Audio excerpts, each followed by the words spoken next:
Hi everybody, मैं भूदेव मिश्रा स्वागत करता हूं आपका मेरे चैनल विधान लॉ एकेडमी में। आपके लिए लेकर आया हूं महत्वपूर्ण जानकारी लॉ से संबंधित। ज़्यादातर पढ़े लिखे कुछ कम पढ़े लिखे लोग होते हैं, कुछ ज़्यादा भी पढ़े लिखे लोग हैं। तो आम तौर पर वह यही समझते हैं कि पुलिस वारंट के बिना गिरफ्तार नहीं कर सकती है। अगर आप भी ऐसा सोचते हैं तो ये गलत है। ये फिल्मी स्टाइल है कि कोई भी पुलिस अधिकारी आपके घर पर आया और उस पर रौब जमाने लगे कि आपके पास वारंट नहीं है, आप कैसे गिरफ्तार कर सकते हैं, ये है वो है। ये सब बातें अनर्गल हैं और अगर आपने ऐसी बातें करी तो हो सकता है आपको इसका कोई बुरा नतीजा भुगतना पड़े। जी हाँ, सीआरपीसी की धारा 41 पुलिस बल को, सक्षम पुलिस अधिकारी को इतना सशक्त करती है कि चाहे आपके द्वारा किया गया अपराध संज्ञेय हो चाहे असंज्ञेय हो।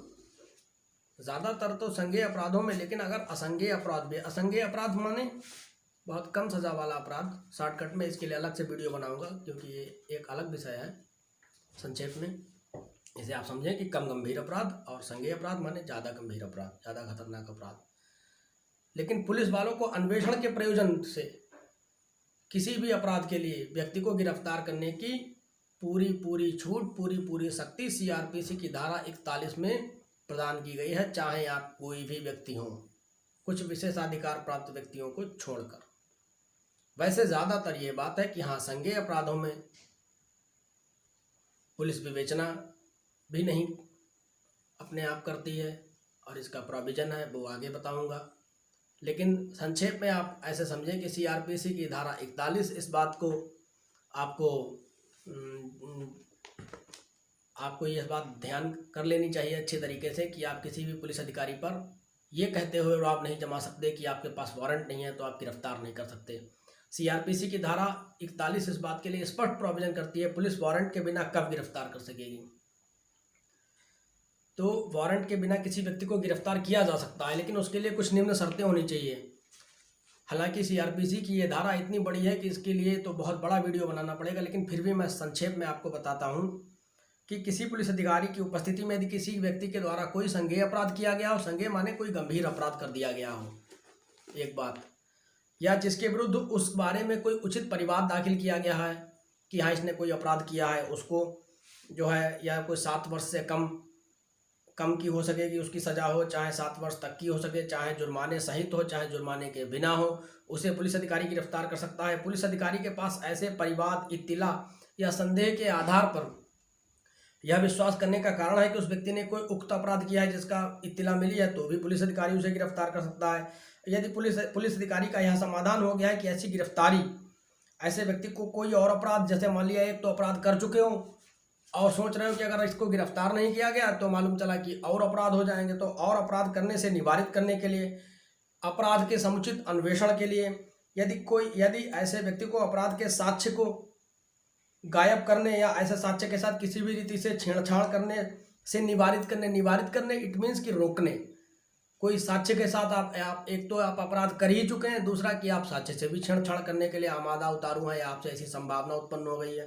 तो भी आपको गिरफ्तार कर लेगी पुलिस वारंट के बिना, इसमें कोई संदेह नहीं है। और आप उसमें अपनी कानूनबाजी नहीं दिखा पाओगे कि नहीं आपके पास वारंट नहीं है, ये नहीं है, वो नहीं है। ये तरीके की बातें आप भूल जाइए।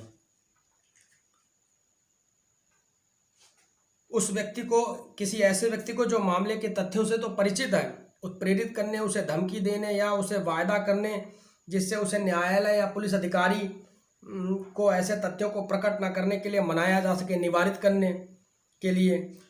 करने का हर जगह मतलब यही है कि रोकने के लिए।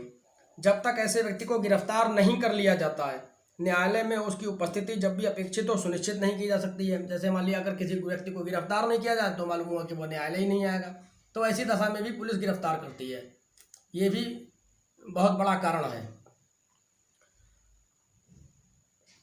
और बस आवश्यक बात यह है कि गिरफ्तारी का जो मेमो होगा उसमें पुलिस वाले जो भी भारसाधक अधिकारी होगा गिरफ्तारी का, वो उसमें गिरफ्तारी के कारणों को अवश्य ही लेखबद्ध करेगा। ज़्यादा, हालांकि इस धारा में अन्य भी बहुत सी बातें हैं, लेकिन आप संक्षेप में बस इतना ही समझ लीजिए कि यदि आप किसी साक्ष्य के साथ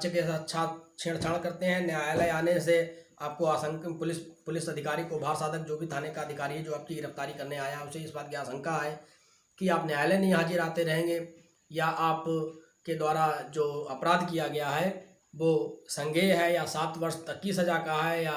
जुर्माने सहित है या जुर्माने रहित है या आप कोई साक्ष्य से छेड़छाड़ करोगे, न्यायालय नहीं आओगे या अन्वेषण के प्रयोजन से वो आपकी गिरफ्तारी कर सकता है।